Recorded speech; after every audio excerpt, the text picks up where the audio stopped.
Oke teman-teman, ketemu lagi dengan saya nih Irfan Andrian di channel ini masih tetap. Nah, karena kemarin kita udah bahas manga dan manhwa ya. Kali ini saya akan membahas 10 manhwa terbaik dan paling favorit.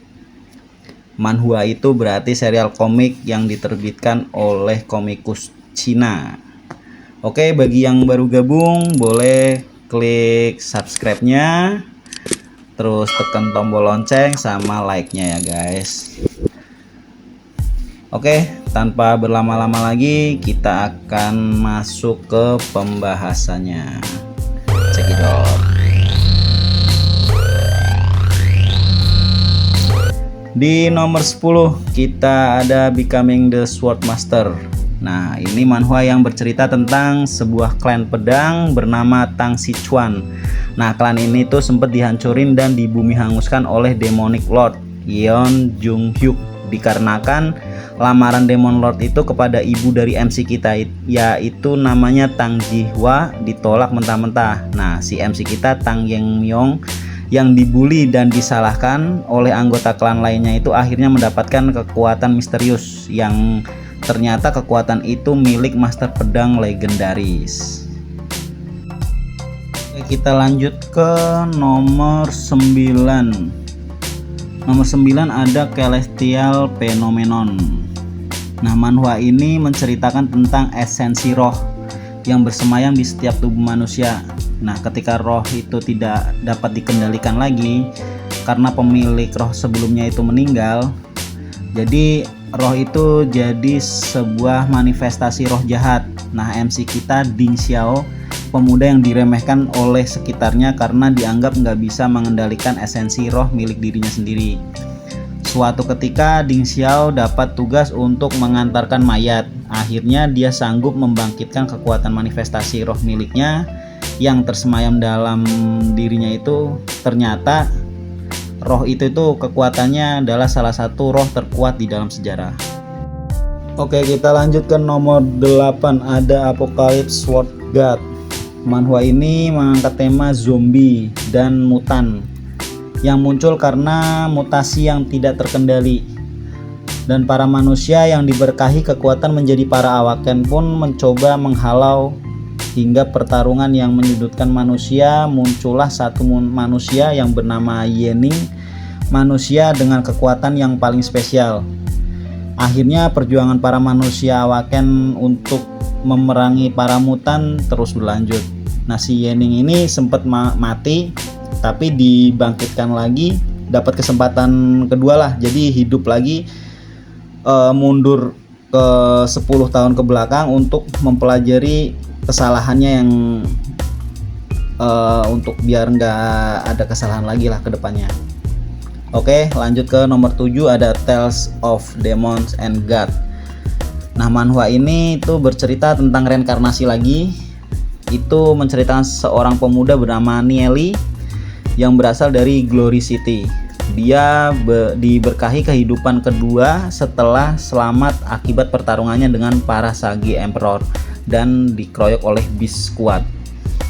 Nah, pastinya si Nieli ini tidak akan menyia-nyiakan kesempatan yang diberikan oleh langit untuk semakin giat berlatih agar di kehidupan selanjutnya dia tidak akan kalah sama para bis-bis ini lagi.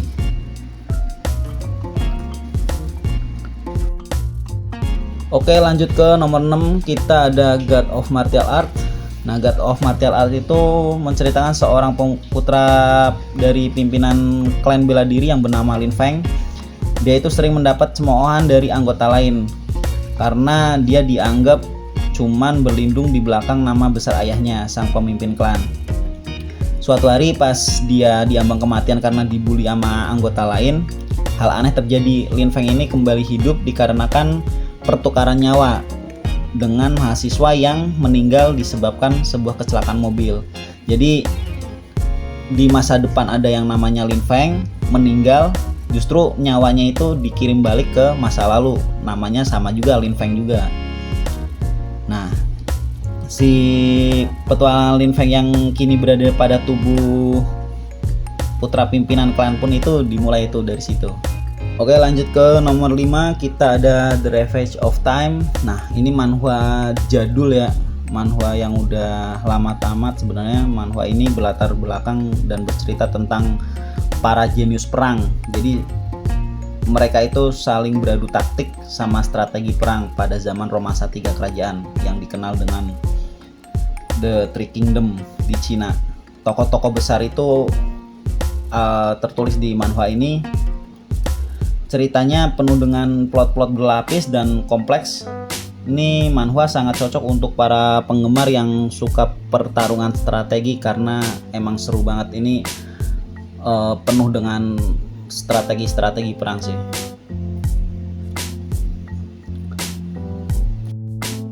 Oke, lanjut ke nomor 4, kita ada Against the Heaven Supreme atau The Guardian Heaven. Manhwa ini tuh menceritakan seorang dewa celestial yang dibunuh oleh teman-temannya dia sendiri karena dianggap terlalu kuat dan dikutuk ketika hidup itu reinkarnasi sebagai manusia itu.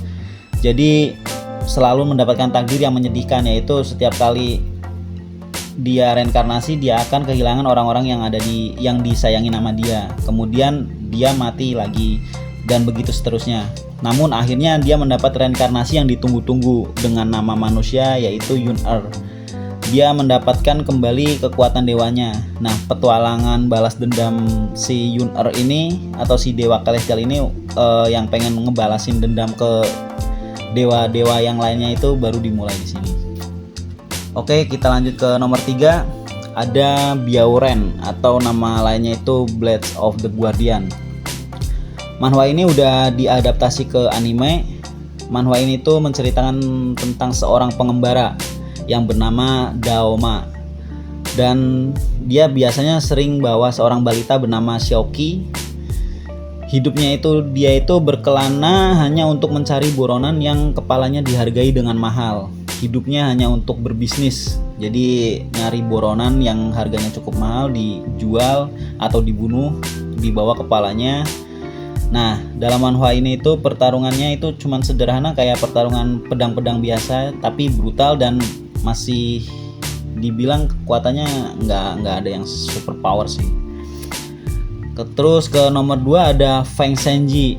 Nah, ini itu manhwa, menurut saya manhwa favorit saya. Ini menceritakan pemberontakan manusia yang dipimpin oleh Kaisar Shang terhadap para dewa. Namun pemberontakannya itu gagal dan sang kaisar mati. Istri kaisar sendiri yang merupakan seorang dewi berusaha menyelamatkan nyawa putra mereka, Wu Geng. Akhirnya petualangan Wu Geng yang seorang anak setengah manusia setengah dewa dimulai. Ternyata Wu Geng memiliki kekuatan dewa yang sangat hebat, yang bisa menyamai Sang Tian, dewa tertinggi. Kekuatannya itu punya kekuatan monokrom. Nah, perjalanan Wu Geng itu sangat seru banget. Dia dengan menampilkan banyak sisi dunia lain, kayak dunia arwah, dunia neraka, dunia dewa itu sendiri juga. Oke, ke nomor 1 ini. Nah, ini ada The Journey to the West atau ya, kalau yang suka dengan film kerasakti sih harusnya sih suka juga dengan manhwa ini ya. Ini tuh tentang misi pengembalian sang sutra. Kalau di film kerasakti itu ngambil sutra ke barat. Nah, kalau di manhwa ini itu menceritakan kisah selanjutnya. Jadi mengembalikan si sutra yang dulunya diambil itu dibalikin lagi ke barat.